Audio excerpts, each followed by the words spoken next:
SD Negeri 01 Gunung Jaya, yang saya hormati rekan-rekan guru dari SD Negeri Gunung Jaya dan SD 2 Gunung Jaya, karena di sini personilnya kurang dari 10, akhirnya saya membawa dari SD lain.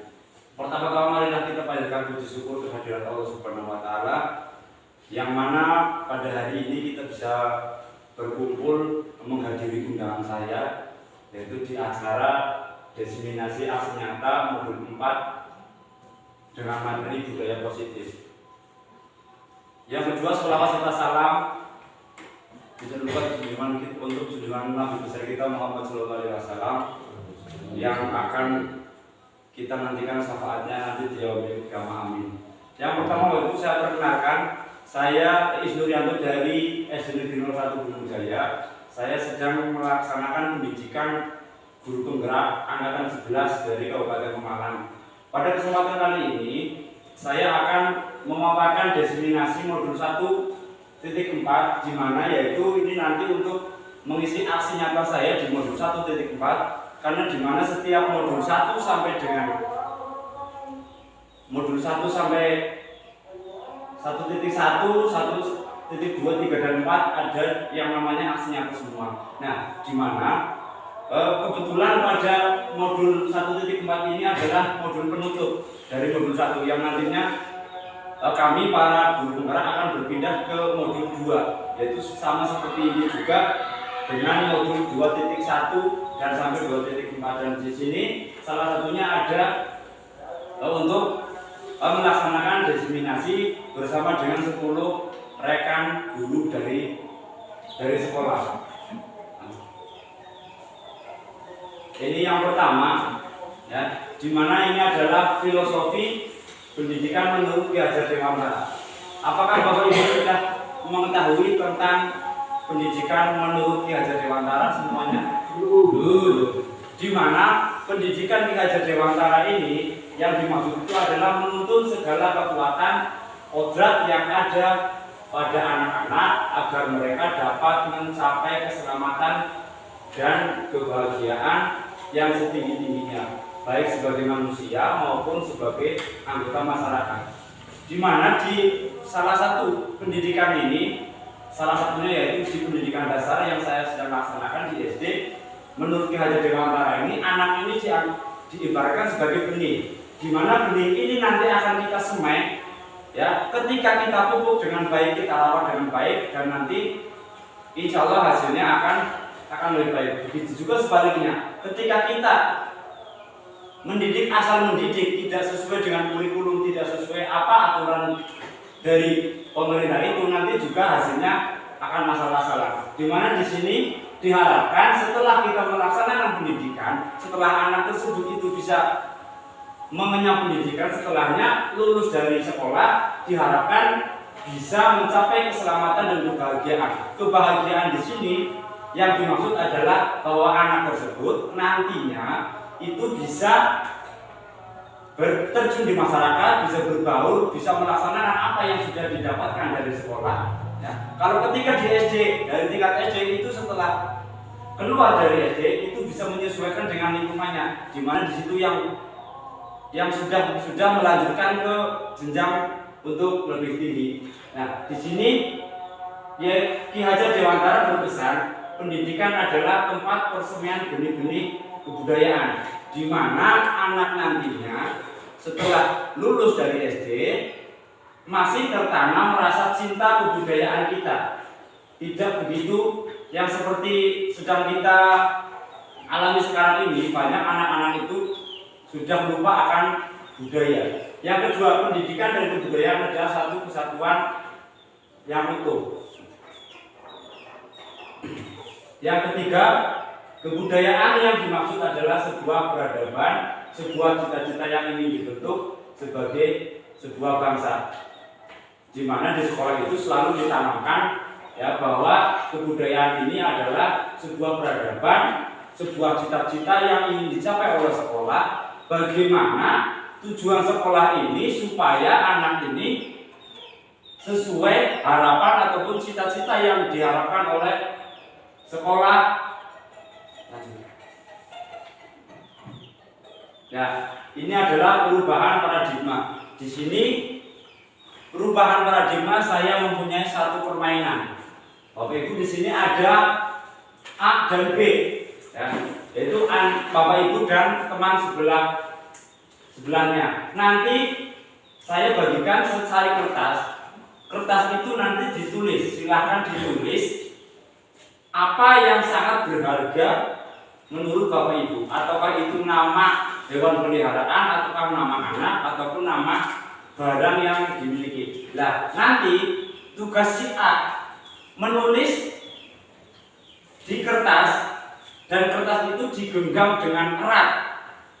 Nah, nanti tugasnya si B membujuk atau meminta, ya, bagaimana caranya itu dengan menghadik, merayu, menyuap ataupun dengan cara yang lain supaya yang memegang kertas itu, yang menggenggam tangan itu mau memberikan, dan yang memegang kertas, yang menggenggam tangannya berusaha sekuat tenaga supaya jangan sampai itu terlepas dan jangan sampai kena oleh teman yang di sebelahnya. Begitu juga sebaliknya. Sekarang langsung saja saya bagikan kertasnya. Nanti silakan Bapak Ibu untuk menggenggamnya. Jangan sampai diminta oleh temannya.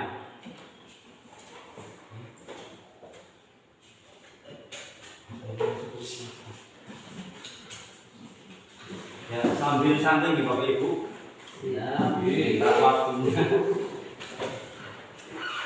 Silahkan ditulis apa yang sangat berharga yang dimiliki oleh Bapak Ibu semuanya. Silahkan ditulis, nanti digenggam. Nanti saya minta 1 atau 2 untuk maju ke depan.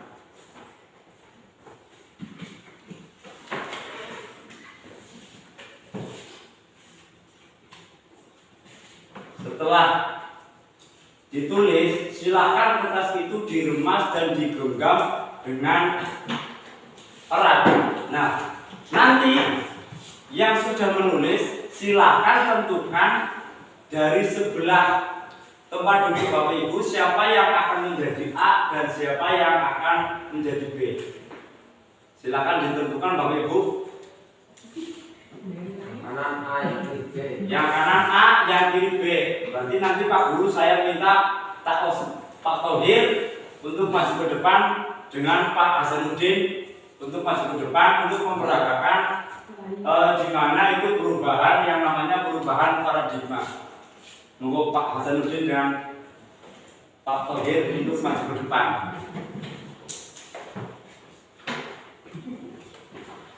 Ya. Di sini Bapak Ibu saya sudah minta bantuan Pak Thohir dan Pak Hasanuddin, yaitu sebagai Pak Thohir sebagai A, yaitu sebagai yang tadi mencoba menggenggam, dan yang B itu merayu meminta apa yang digenggam oleh Pak Thohir. Silakan Pak Hasanuddin dan Pak Thohir, nanti apa yang akan terjadi? Diminta dengan sekolah, diminta pokoknya bagaimana caranya supaya itu benar dengan cara mengukur atau menghadik. Berarti di situ boleh merayu atau meminta dengan paksa, yang penting bagaimana caranya supaya apa yang digenggam oleh Pak Thohir itu bisa, dan Pak Thohir sebaliknya mempertahankan apa yang digenggam jangan sampai kena oleh Pak Udin. Silakan.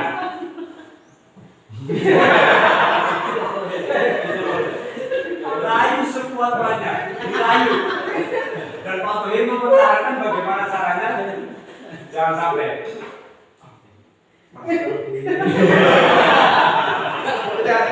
Nah, ya. Apa yang terjadi? Bahwa di sini apa yang terjadi, yang kita punya, apa yang kita punya, ya di sini dipertahankan, dan kita berusaha sekuat tenaga. Bagaimana sih kita kepada anak?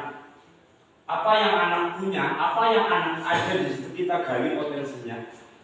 Kita rayu, kita rangkul anak itu Dan supaya bagaimana apa yang ada di pikiran anak itu bisa keluar, apa yang ada di dalam hatinya bisa keluar. Dalam arti di sini adalah kita bisa membujuk anak supaya anak itu bisa mengikuti atau mengerti apa yang kita lakukan dalam pembelajaran tersebut. Masih sama, ya. Ini ada masih lanjutan yang tadi, mengubah paradigma belajar dari paradigma stimulus respon kepada pendekatan teori kontrol. Nah, stimulus responnya di sini guru memberi rangsangan kepada murid dengan maksud agar murid melakukan reaksi atas rangsangan tersebut. Dan teori kontrolnya, semua perilaku memiliki tujuan, bahkan terhadap perilaku yang tidak disukai setiap manusia memiliki kontrol penuh atas dirinya. Di mana guru ini memberi rangsangan kepada siswa. Dalam pembelajaran, guru harus memberi rangsangan. Kita harus merangsang dulu bagaimana siswa tersebut bisa terangsang, ya, bisa mulai tumbuh rasa untuk mempelajari atau mengikuti pembelajaran yang kita lakukan. Di sini muridnya melakukan reaksi. Apa rangsangannya? Contoh saya dengan Pak Udin memaksa Pak Udin untuk melakukan sesuatu. Pak Udin silahkan diingat-ingat kembali apa pelajaran yang kemarin sudah kita pelajari. Nah, ini pemantiknya seperti itu. Nanti kita melihat reaksi siswa seperti apa. Apakah reaksi siswa itu lupa, ataukah si siswa itu tadi mengingat pelajaran yang kemarin kita lakukan. Nah, di sini ada teori kontrolnya. Perilaku memiliki tujuan bahkan terhadap perilaku yang tidak disukai.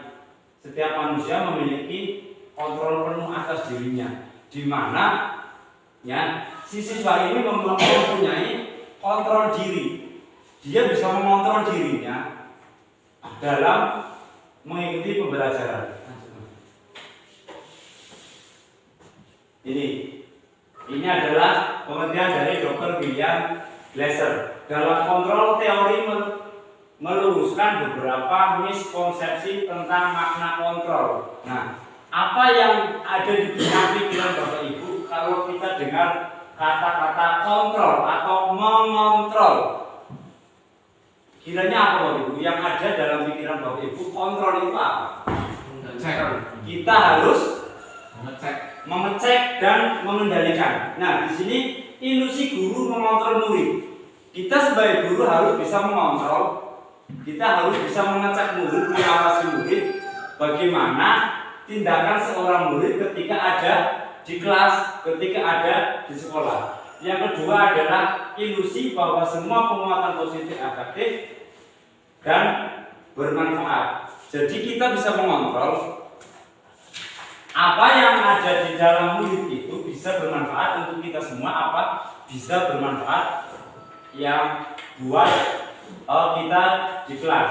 Yang berikutnya ilusi bahwa kritik dan membuat orang merasa bersalah dapat menguatkan karakter. Dan di sini Bapak Ibu, ketika kita mengkritik murid, kita mengkritik teman, itu diharapkan yang itu bisa, yang dikritik jangan merasa dia itu bersalah, tetapi itu adalah untuk menguatkan karakter kita. Yang terakhir, ilusi bahwa orang dewasa memiliki hak untuk memaksa. Dalam posisi perubahan paradigma ini, di sini dikatakan ilusi itu orang dewasa bisa memaksa. Padahal di dalam kita dalam mengajar sebagai guru, kita tidak boleh atau kita tidak bisa memaksakan murid, di mana bahwa seorang murid itu memiliki kebutuhan yang berbeda-beda. Setiap murid itu tidak sama kebutuhannya. Kebutuhan setiap murid itu selalu berbeda. Ada yang langsung ketika kita menerangkan mata pelajaran, ada yang langsung bisa menangkap atau menyerap materi yang kita berikan. Ada juga murid yang lambat dalam menyerap materi, ada juga yang sangat lambat sekali untuk menyerap materi. Nah, di sini inilah tabelnya stimulus, respon, dan teori kontrol. Di mana yang pertama adalah realitas kebutuhan kita sama. Dalam posisi stimulus respon dikatakan kebutuhannya kita itu sama. Padahal semua kebutuhan itu berbeda. Baik guru dengan guru yang lain itu kebutuhannya berbeda-beda. Murid yang satu dengan murid yang lain itu kebutuhannya berbeda-beda. Tapi dianggap di stimulus respon ini dianggap sama. Padahal pada teori kontrolnya itu realistisnya kebutuhan kita berbeda. Makanya di situ kita membutuhkan yang namanya perubahan paradigma belajar. Yang berikutnya adalah semua orang melihat hal yang sama. Setiap orang memiliki gambaran berbeda. Di sini di mana stimulus respon dikatakan semua orang melihat hal yang sama. Padahal pada teori kontrol di situ setiap orang memiliki gambaran berbeda. Contoh saja yang gampang Bapak Ibu, kita sebagai seorang guru melihat murid itu adalah sama. Itu adalah sama-sama murid kelas 5. Melihat, dianggap kemampuannya itu sama. Kalau kelas 5 sudah bisa menghafalkan perkalian dari 1 sampai 10, itu pandangan semua apa yang kita lihat. Tetapi pada teori kontrol ini nyatanya berbeda, setiap orang memiliki gambaran yang berbeda. Ya, kita memiliki gambar kelas 5 itu tidak sama. Ada salah satu murid sudah bisa menghafal perkalian dari 1 sampai 10. Ada murid yang baru menghafal dari perkalian 1 sampai 2 saja. Padahal kita melihat kelas 5 itu tidak sama. Berikutnya, kita mencoba mengubah orang agar berpandangan sama dengan kita. Kita itu mengajak orang itu biar sama berpandangan dengan kita. Padahal itu tidak. Kita memandang salah satu Pak Hasanuddin. Pak Hasanuddin itu orangnya memakai kacamata. Berarti pandangan kita sama. Memakai kacamata dalam arti apa? Oh, berarti ketika tidak menggunakan kacamata, berarti Pak Hasanuddin tidak bisa melihat yang namanya tulisan. Padahal di sini tidak. Kita berusaha memahami pandangan orang lain tentang dunia. Di mana dunia kita melihat Pak Hasanuddin. Kenapa Pak Hasanuddin menggunakan kacamata? Nah, bukan berarti ketika kacamatanya dilepas Pak Hasanuddin itu tidak bisa melihat tulisan, tetapi Pak Hasanuddin menggunakan kacamata ketika berada di depan laptop ataupun di depan komputer. Tujuannya apa? Untuk melindungi mata supaya tidak terkena radiasi dari laptop ataupun komputer tersebut. Yang berikutnya, perilaku buruk dilihat sebagai suatu kesalahan. Semua perilaku memiliki tujuan. Dalam posisi kontrol itu semua perilaku memiliki tujuan. Perilaku buruk dilihat sebagai suatu kesalahan. Padahal perilaku buruk di sini bukan semua itu kesalahan. Contoh saja, hal kecil yang kita temukan di kelas. Ada salah satu siswa itu rajin, dia itu pintar. Tetapi mereka melakukan satu kesalahan, misalnya diberi tugas, diberi PR, dia tidak mengerjakan. Dia lupa untuk mengerjakannya. Di dalam stimulus itu adalah suatu kesalahan. Tetapi dalam teori kontrol itu semua punya tujuannya. Tujuannya apa? Dia mempunyai tujuan kenapa seperti itu. Mungkin satu alasannya, satu dia belum memahami apa yang diterangkan oleh gurunya. Yang kedua mereka bisa lupa apa dia tidak mengingat ada pekerjaan yang harus diselesaikan. Yang berikutnya adalah orang lain bisa mengontrol saya. Padahal dalam teori stimulus hanya Anda yang bisa mengontrol diri Anda. Dalam pandangan stimulus orang lain itu bisa mengontrol kita. Kita itu dikontrol oleh orang lain. Padahal yang mengontrol diri kita itu kita sendiri. Berikutnya, saya bisa mengontrol orang lain. Anda tidak bisa mengontrol orang lain. Saya bisa mengontrol orang lain.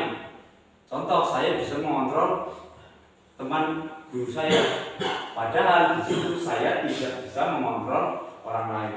Yang berikutnya, pemaksaan ada pada saat rujukan gagal.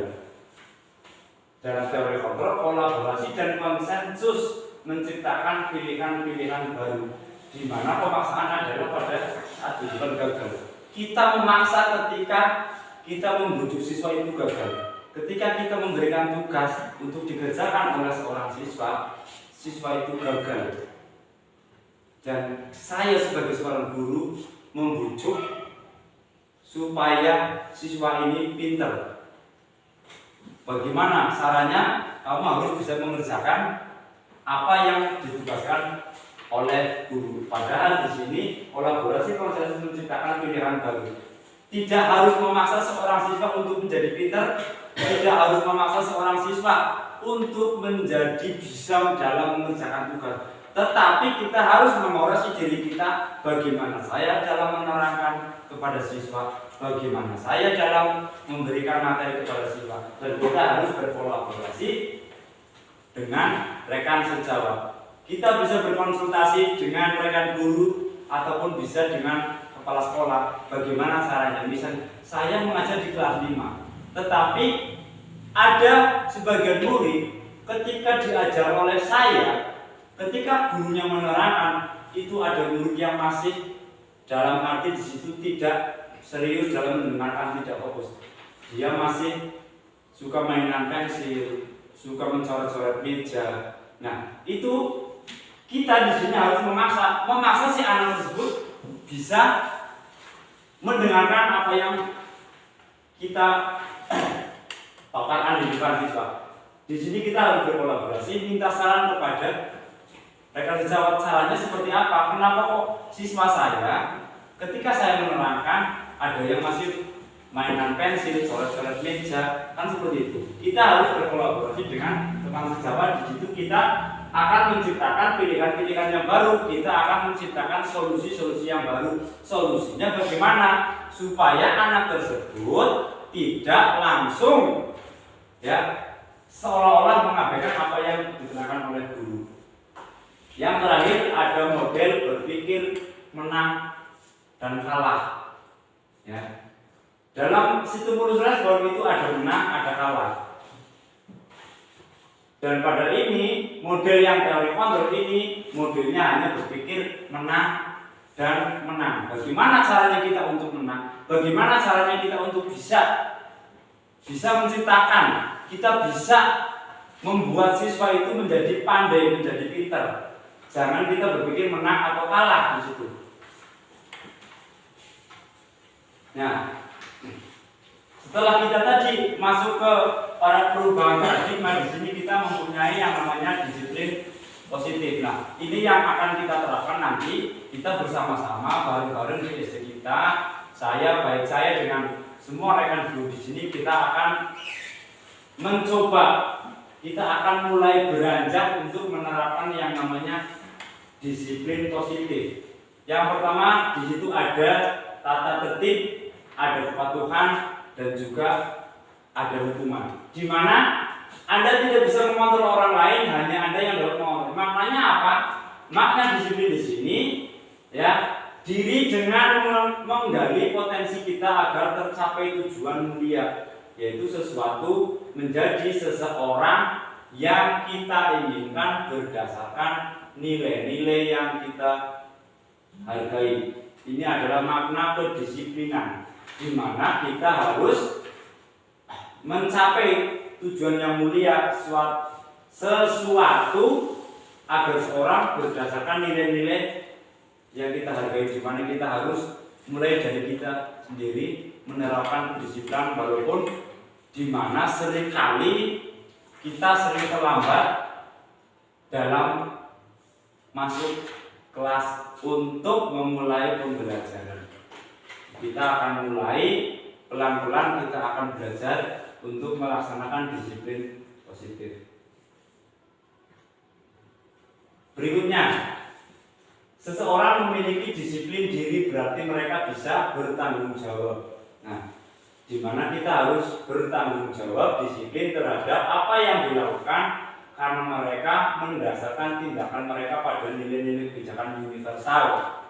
Nah, di sini keterangannya sebagai pendidik tujuannya adalah menciptakan anak-anak yang memiliki disiplin diri sehingga mereka bisa berperilaku dengan mengacu pada nilai-nilai kebijakan universal dan memiliki motivasi intrinsik bukan ekstrinsik, di mana kita harus menumbuhkan rasa disiplin kepada anak, di mana kita supaya siswa tersebut itu bisa melaksanakan kedisiplinan di sekolah. Yang pertama di situ yaitu kita tekankan untuk kalau terlambat di sekolah kita tidak mungkin ada anak yang terlambat, dia selalu berangkatnya lebih pagi dari bapak ibu gurunya. Ya, apalagi saya yang sering berangkatnya siang sekali di sini. Nah,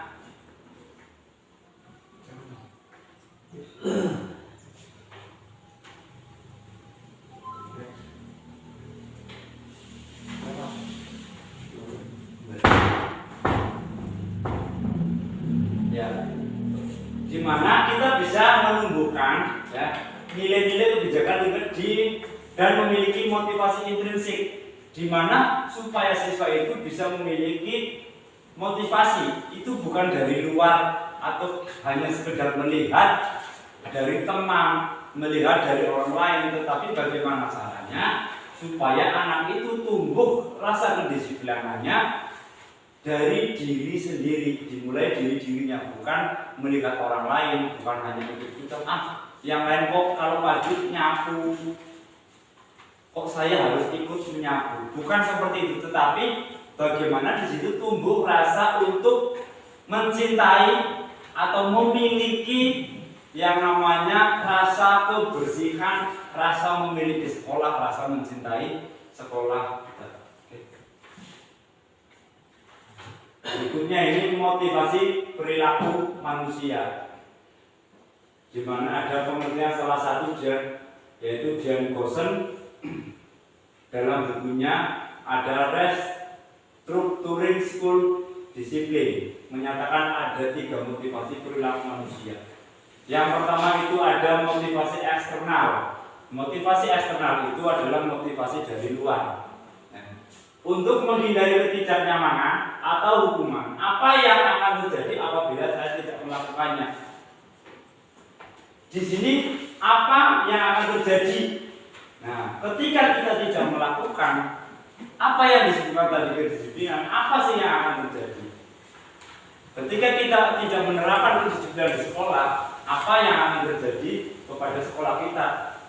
Yang nomor 2, untuk mendapatkan imbalan atau penghargaan dari orang lain.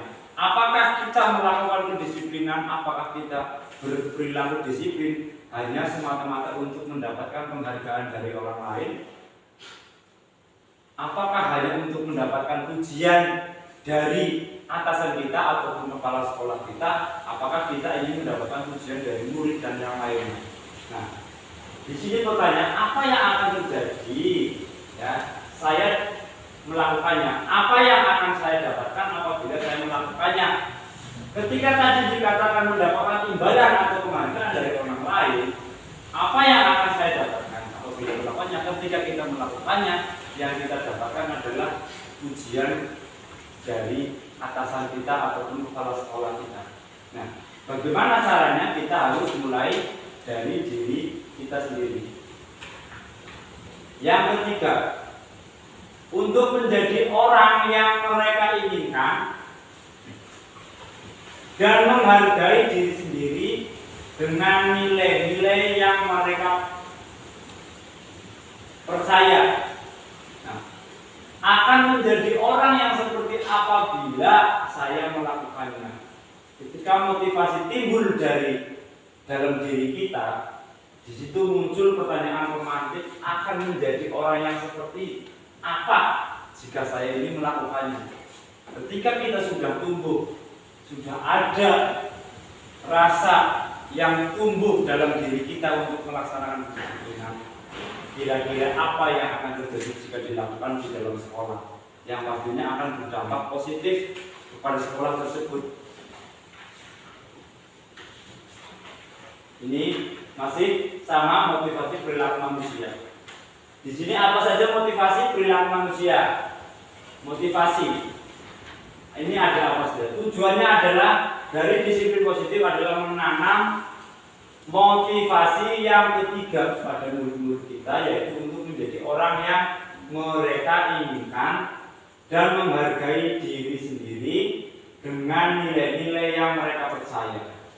Nah, motivasi ini itu akan membuat seorang memiliki motivasi perilaku yang bersifat internal, bukan eksternal. Nah, tujuannya itu tadi menanamkan disiplin pada siswa supaya siswa itu selalu bersikap disiplin yang positif. Caranya yaitu dengan menanamkan tadi diajarkan yang tadi dikatakan di awal, pendidikan itu adalah diibaratkan persemaian.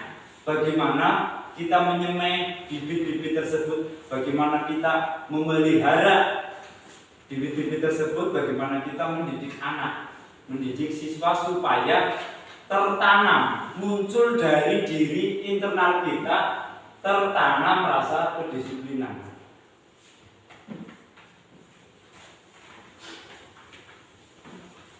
Ini yang pertama. Bagaimana cara kita sebagai seorang guru untuk menanamkan disiplin yang positif kepada murid-murid kita? Yang pertama yang kita lakukan adalah memahami kebutuhan dasar murid. Kita harus memahami kebutuhan siswa itu apa, kebutuhan dasarnya siswa apa. Nah, di sini kebutuhan dasar siswa murid harus kita pahami terlebih dahulu. Kebutuhannya apa? Dari si A misalnya, kebutuhannya apa? Oh, dia memerlukan perhatian khusus. Dan si B dengan yang lainnya nanti apa yang dibutuhkan.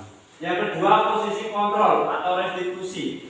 Kita sebagai seorang pendidik, kita sebagai seorang guru harus bisa mengontrol murid. Nah, Bapak Ibu tahu apakah itu segitiga restitusi?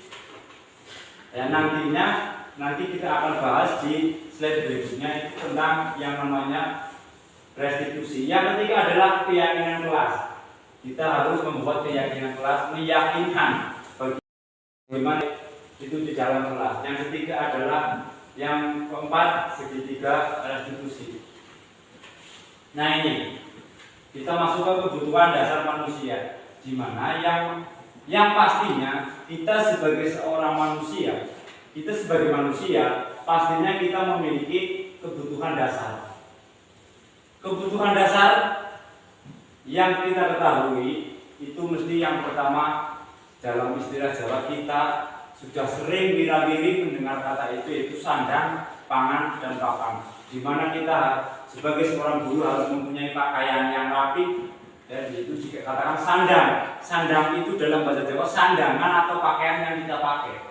Yang kedua pangan. Ketika kita sudah mempunyai pakaian, apa yang kita pakai? Berarti kita harus makanan. Yang mempunyai makanan, bagaimana cara mendapatkannya? Dan yang terakhir adalah papan, itu tadi rumah, hunian, di mana kita sebagai manusia harus mempunyai hunian. Ketika kita belum mempunyai hunian, kita akan bingung kemana kita akan pulang, kemana kita akan beristirahat. Yang pertama ada penguasaan, ya, kasih sayang dan rasa diterima. Kalau kasih sayang sudah pasti bahwa kita semuanya memerlukan yang namanya kasih sayang. Bertahan hidup juga perlu. Kita harus bisa mempertahankan kehidupan. Terus kesenangan dan kebebasan.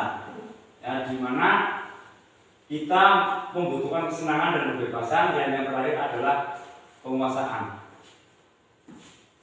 Nah, ini yang pertama, kebutuhan bertahan hidup. Ya, kebutuhan bertahan hidup itu atau bahasa Inggris survival, ya, itu kebutuhan yang bersifat fisiologis untuk bertahan hidup, misalnya kesehatan, rumah, makanan, kebutuhan. Nah, ini ada kebutuhan biologis sebagai bagian dari proses reproduksi. Ketika saya terlintas kata reproduksi, nah itu saya pasti akan tersenyum di Bapak Ibu. Siapa yang tidak tahu kebutuhan biologis sebagai bagian dari reproduksi? Kita perlu yang namanya reproduksi untuk melangsungkan kehidupan kita, untuk meneruskan kita nanti ke depan. Nah, ketika kita mendengar kata kesehatan, kita juga harus perlu menjaga kesehatan kita. Kita sebagai guru harus selalu sehat. Karena kita sewaktu-waktu selalu dibutuhkan oleh, tidak sewaktu-waktu, kita selalu dibutuhkan oleh guru. Ketika guru kita tidak sehat, sedang sakit, anak tidak ada yang mengontrol, anak tidak ada yang mengawasi. Yang berikutnya ada rumah. Tadi sudah disebutkan kita harus mempunyai rumah atau hunian, makanan apalagi ya, itu untuk menyuplai kebutuhan tenaga kita atau energi kita. Sebelum kita berangkat ke sekolah, pastinya kita harus sarapan terlebih dahulu. Ketika kita berangkat tidak boleh makan, nanti di sekolah dikatakan seperti Pak Thohir oleh katanya. Ya, jadi kita mengajar pun kurang fokus. Jadi tadi yang terakhir, ini sangat bahagia sekali, yaitu kebutuhan biologis bereproduksi itu sangat dibutuhkan sekali. Yang kedua ada kasih sayang dan rasa diterima. Kasih sayang, di mana kita manusia itu membutuhkan kasih sayang. Saya dengan istri saya juga membutuhkan kasih sayang. Ya, kasih sayang bukan mengikuti kebutuhan dan hubungan dan koneksi sosial. Kita bersosial di masyarakat pun, kita terjun di masyarakat juga kita membutuhkan kasih sayang. Di situ ada pepatah mengatakan tak kenal maka tak sayang, tak sayang maka tak cinta. Kalau kita sudah berkenalan, nanti kita akan tumbuh rasa sayang.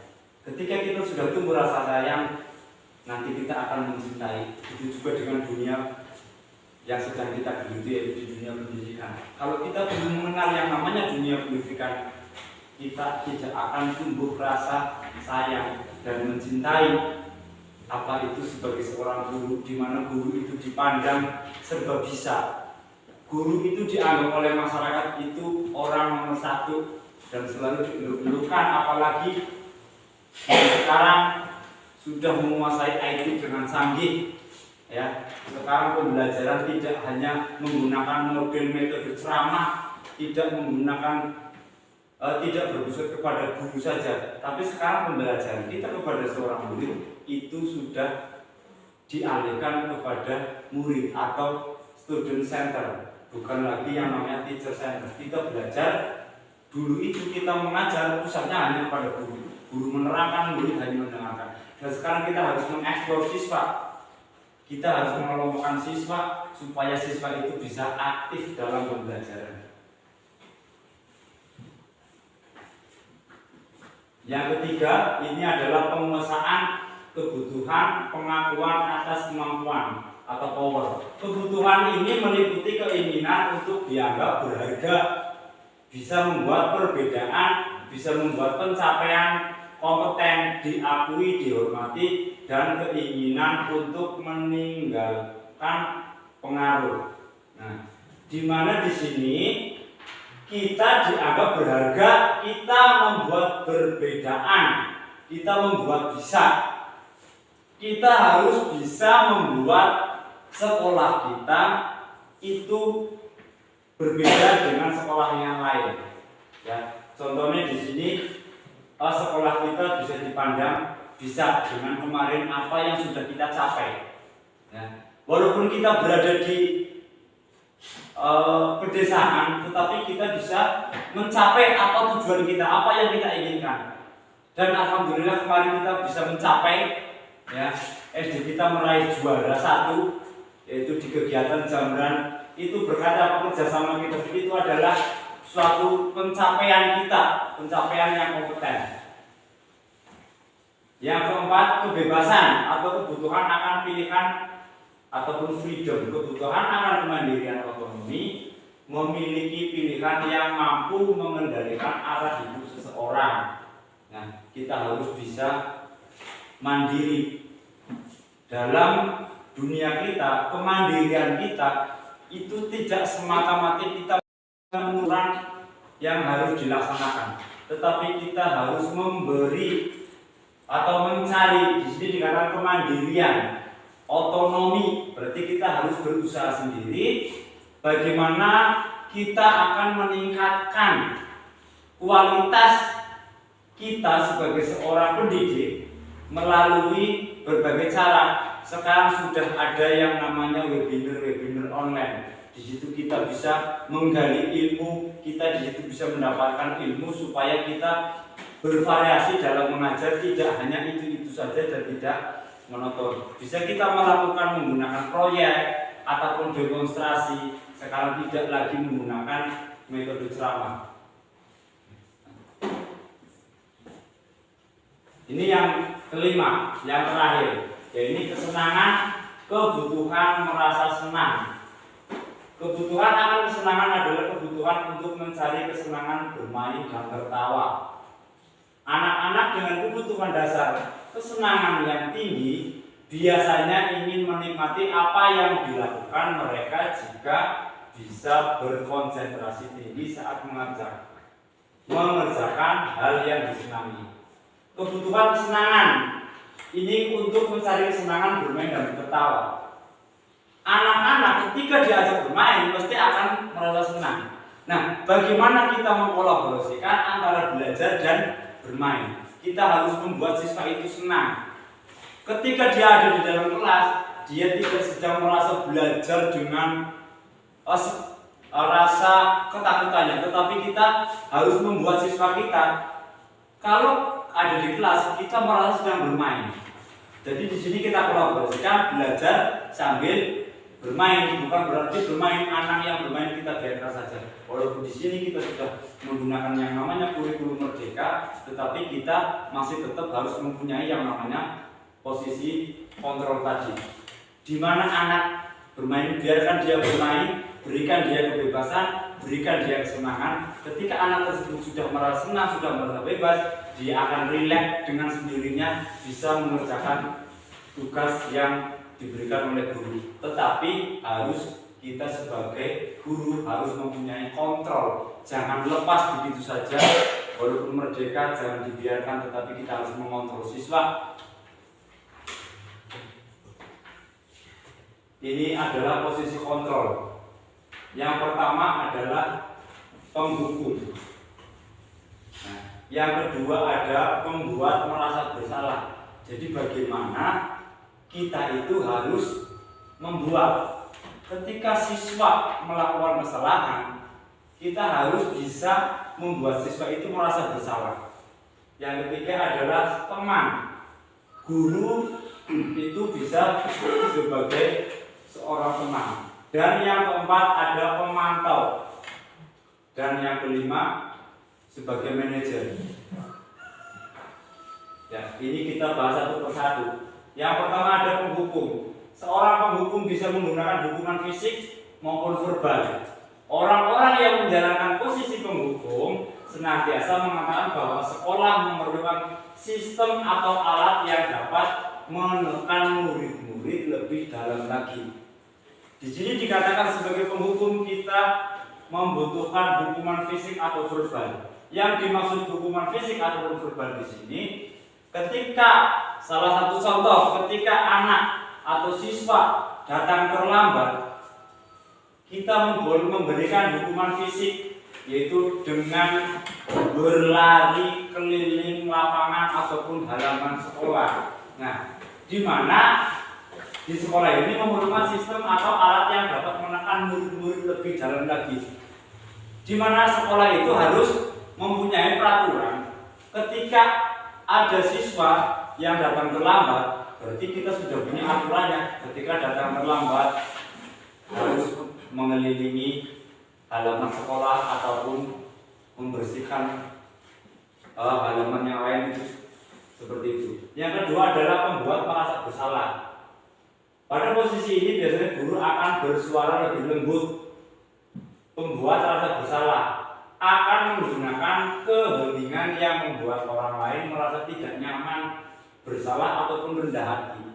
Ketika kita ada siswa melakukan kesalahan, kita panggil saja dengan tadi bersuara yang lembut. Misalnya satu anak kelas itu contoh, satu namanya Denny misalnya. Kita panggil dengan kata lembut karena kita posisinya sedang membuat anak ini merasa bersalah. Denny, ini jam berapa? Kenapa sih kamu terlambat lagi? Kalau seperti ini terus, nanti Pak Guru yang dimarahi oleh Bapak Kepala Sekolah. Itu contohnya seperti itu. Kita gunakan kata-kata yang lembut dan membuat anak itu jadi merasa bersalah. Yang ketiga adalah sebagai seorang teman. Kita sebagai seorang guru harus bisa memposisikan diri kita itu tidak hanya sebagai seorang pendidik, tidak hanya sebagai seorang penghukum, tetapi juga ada kalanya kita harus menjadi teman murid tersebut. Posisi ini tidak akan menyakiti murid, namun akan tetap berupaya mengontrol murid melalui persuasi. Posisi teman pada guru bisa negatif ataupun positif.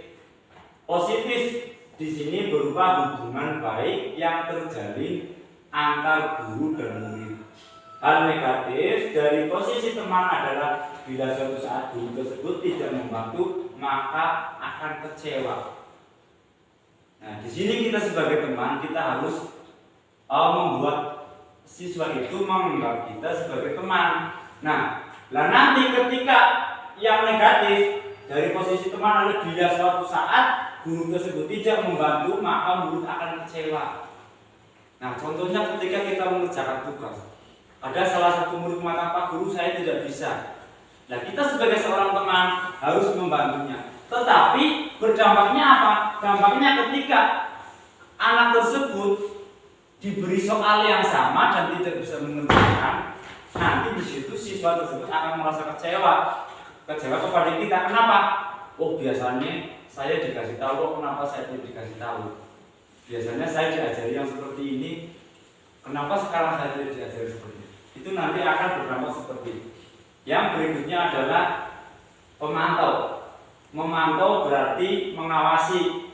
Pada saat kita mengawasi, kita bertanggung jawab atas perilaku orang-orang yang kita awasi, di mana kita harus bertanggung jawab penuh apa yang sedang kita awasi, di mana kita harus bertanggung jawab penuh apa yang sedang kita laksanakan saat ini sebagai pemantau.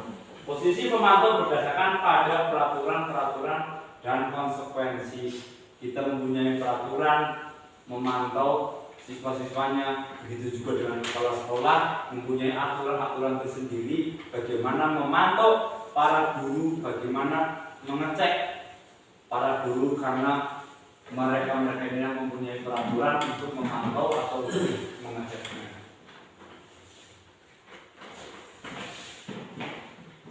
Yang terakhir adalah sebagai manajer.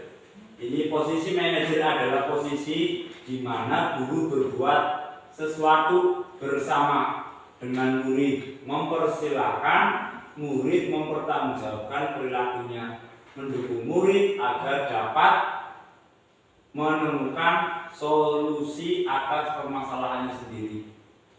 Di mana kita sebagai seorang manajer ini mempersilahkan murid untuk mempertanggungjawabkan perbuatannya.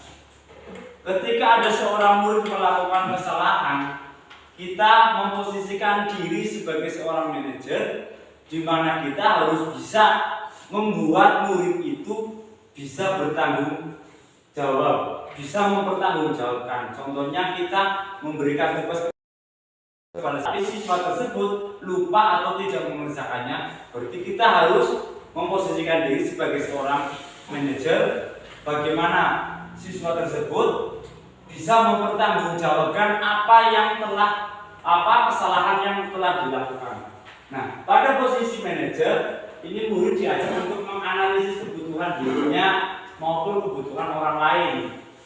Di sini penekanan bukan pada kemampuan membuat konsekuensi, namun dapat berkolaborasi dengan murid bagaimana memperbaiki kesalahan yang ada. Kesalahan yang telah dilakukan, kita sebagai seorang manajer juga mengajak murid tersebut untuk berkolaborasi, membuat konsekuensi seperti apa yang harus dipertanggungjawabkan oleh si pembuat kesalahan tadi.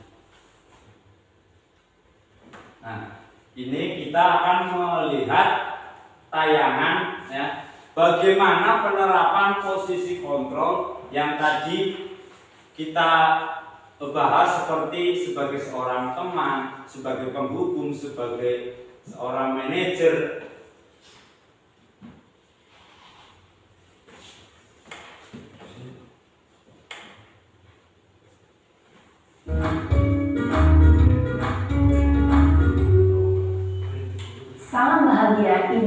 Bapak Guru hebat. Dalam penerapan disiplin positif restitusi, salah satu program yang dikembangkan adalah 5 posisi kontrol. 5 posisi kontrol dalam restitusi adalah proses perjalanan seorang pendidik agar dapat mengenali dirinya. Pada video kali ini, kita akan membahas tentang 5 posisi kontrol yang dikembangkan oleh Diane Gosson dan contoh penerapannya.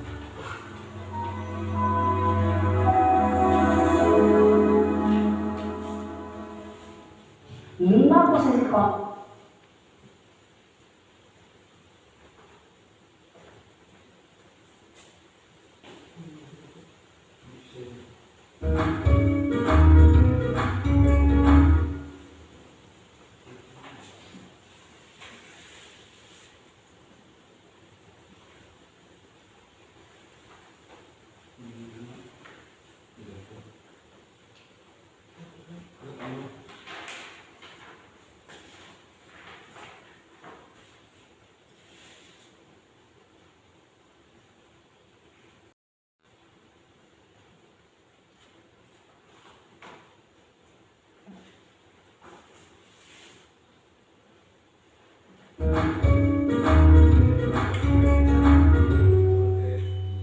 Salam bahagia Ibu dan Bapak Guru hebat.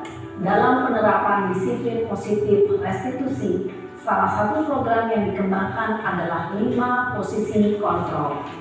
5 posisi kontrol dalam restitusi adalah proses perjalanan seorang pendidik agar dapat mengenali dirinya. Pada video kali ini, kita akan membahas tentang 5 posisi kontrol yang dikembangkan oleh Diane Gosson dan contoh penerapannya.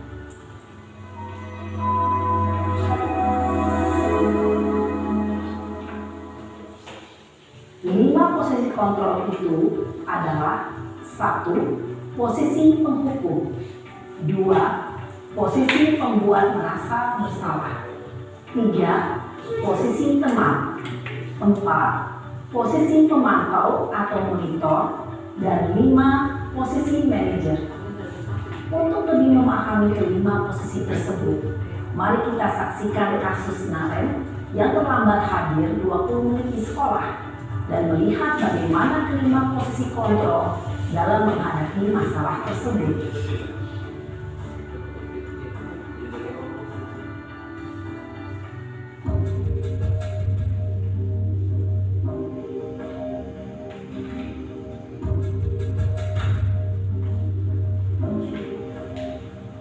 Naren,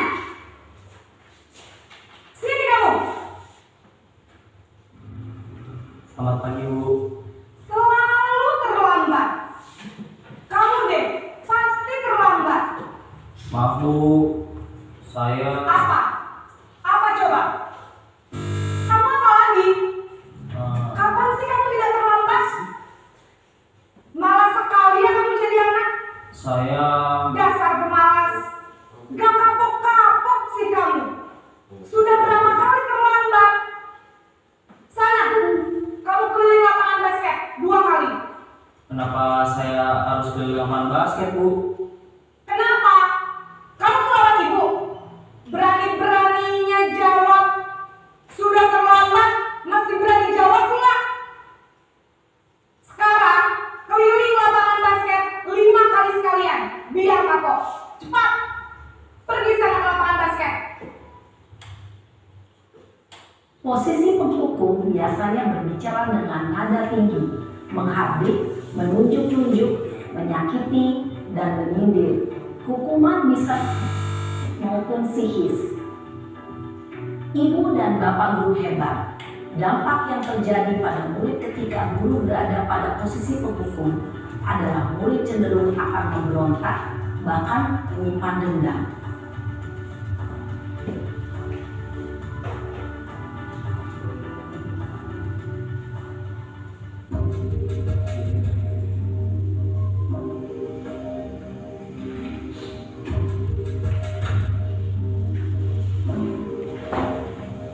Naren,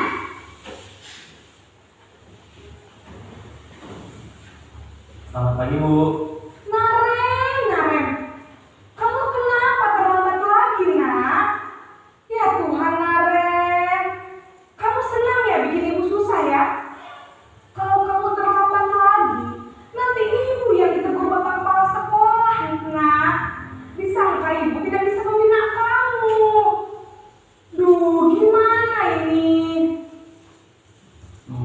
Maaf Bu. Duh Gusti Naren. Praktek Kayak tadi ibu yang bapak kepala sekolah. sudah kita jelaskan. Terus Posisi kondisi. sekarang ibu harus tulis apa yang di buku absen? Ini kamu sudah sering terlambat loh. Ibu harus apa coba? Maaf Bu. Maaf sekali. Ya sudah, lain kali jangan bikin ibu susah lagi ya nak ya. Ibu tidak akan kuat lagi kalau kamu gini terus. Bisa jantungan kalau ibu tegur bapak kepala sekolah. Sana cepat kelas. Maaf ya Bu. Maaf sekali. Posisi pembuat rasa bersalah berbicara dengan nada tenang, cenderung lembut. Namun kata-kata yang diutarakan membuat murid merasa menjadi orang yang gagal, memandang buruk dirinya sendiri, merasa tidak berharga, dan tidak sanggup membahagiakan orang lain.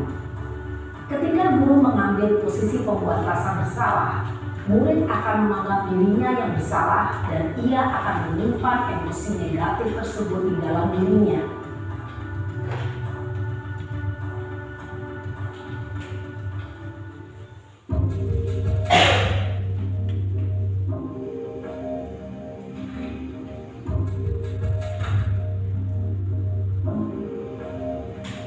Naren,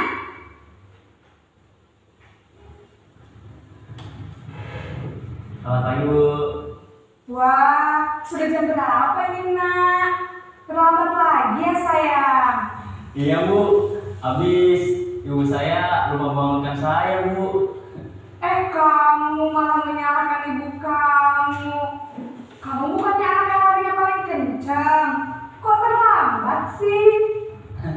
Iya Bu. Saya memang terlambat bangun tadi.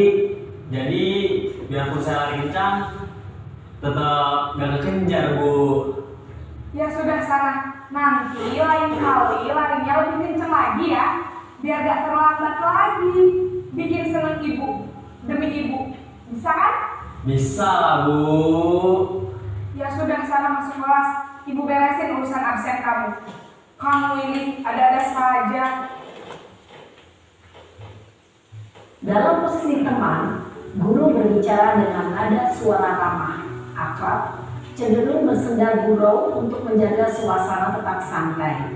Murid akan merasa senang, aman, dan akrab dengan guru. Identitas yang tercipta adalah identitas sukses atau berhasil. Namun, perlu diingat, karena ini masih dorongan eksternal, maka ada faktor ketergantungan dari murid kepada orang tertentu.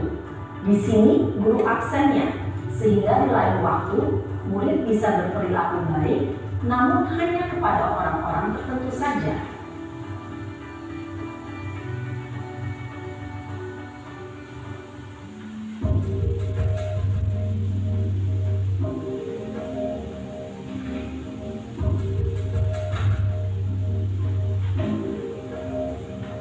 Naren!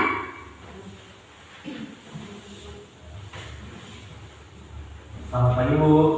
Naren, apa peraturan sekolah kita tentang jam berapa kita harus masuk sekolah, nak? Kita harus diskusi. Untuk memperbaiki kesalahan mereka sehingga mereka bisa kembali pada kelompok dengan karakter yang lebih kuat. Itu menurut Gosen tahun 2004.